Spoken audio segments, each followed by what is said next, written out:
Ang pagbigay ng ayuda, dapat hindi pinapahirapan ng tao. Hindi katulad ng nakaraang presidente, pag nahihirapan ng tao, gagawa sila ng paraan. Stop muna natin, gawa tayo ng paraan para mapadali. 11 ng umaga. Hanggang ngayon. Hindi pa nakukuha yung 5,000. Hindi pa. Oo. 5,000 lang kukunin. Kung gaano pinahirapan yung mga tao, mga rider, ganun na lang. Hindi nila naisip yun. Basta ang inisip lang nila, nagbigay kami ng ayuda, tapos na yun.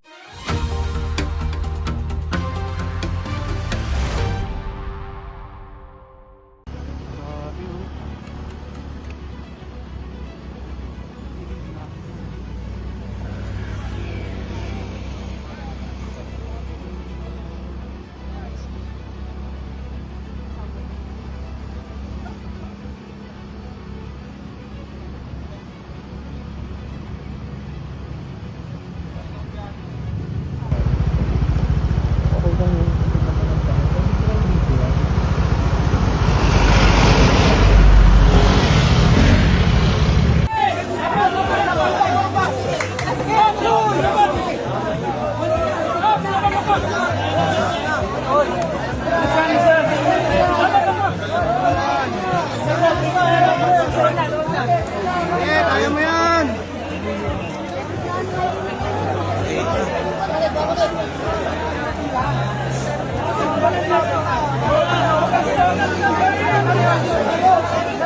Ang pagbigay ng ayuda, dapat hindi pinapahirapan ng tao. Hindi katulad ng nakaraang presidente, pag nahihirapan ng tao, gagawa sila ng paraan. Stop muna natin, gawa tayo ng paraan para mapadali. 11 ng umaga. Hanggang ngayon. Hindi pa nakukuha yung 5,000. Hindi pa. Oo.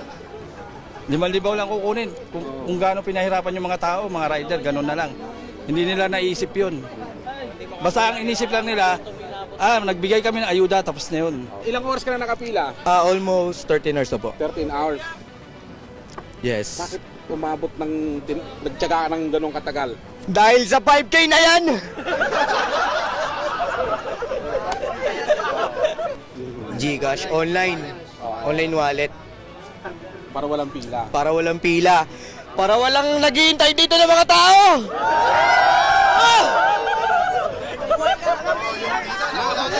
Kanina may nahimatay daw rito eh. Meron na po, may namatay na po dito sa lugar na to. At sumalangit daw ang kanyang kaluluwa. Ayun po. Dahil sa sobrang Sa init po, sa sobrang lakas ng init. Lahat po ng rider dito ay naiinitan at napapagod. At nauuwaw. Walang libreng tubig! Anong oras kayo pumila? Alas 6 po ng umaga. Tapos, alas 12:30 ng gabi, Ngayon na kami na-releasean. paano bang bakit umabot ng ganito kahaba? Medyo mas mabagal yung proseso natin ngayon eh. Oo. Mabagal talaga yung proseso. Tapos yung ang napakasakit pa doon, may namatay pa na isa. Kaya napakasakit doon. May napakasakit. Isa sa kasamahan namin na namatay. Ginatake. Wala. Mabagal talaga yung proseso doon sa loob. Wala. Mabagal. Tapos, biro mo, alas 6 pumila. Ngayon lang nakakuha. 12:30 na, di ba? Napakabagal talaga.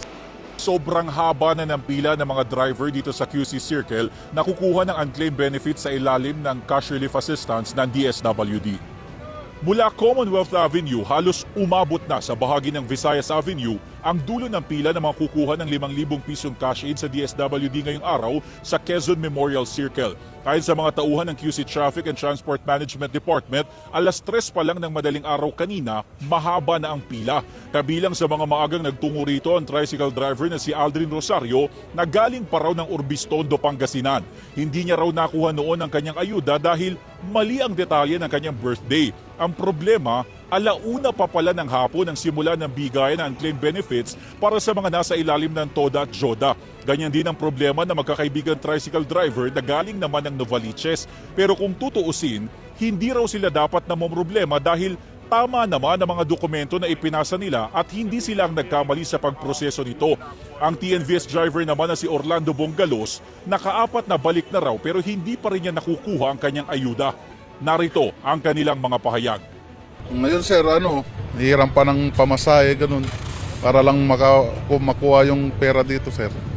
Sana po makuha na po lahat yung dapat makuha dito, yung kailangan para sa pamilya, 5,000 po. Di ba dapat nabase sila sa lisensya? Kasi nagpasa yung presidente namin. Ang sabi kasi nila, nung una pumunta ko dito, sabi nila sa mga jeepney, yung 27, bumalik ko ng 30. Wala daw, antayin ko daw yung announcement ng LTFRB. Tapos, kahapon pumunta ko dito, wala naman yung pangalan ko sa list ng computer na. So pumunta pa ako ng LTFRB. Sabi nila, napabilang na ako sa delivery.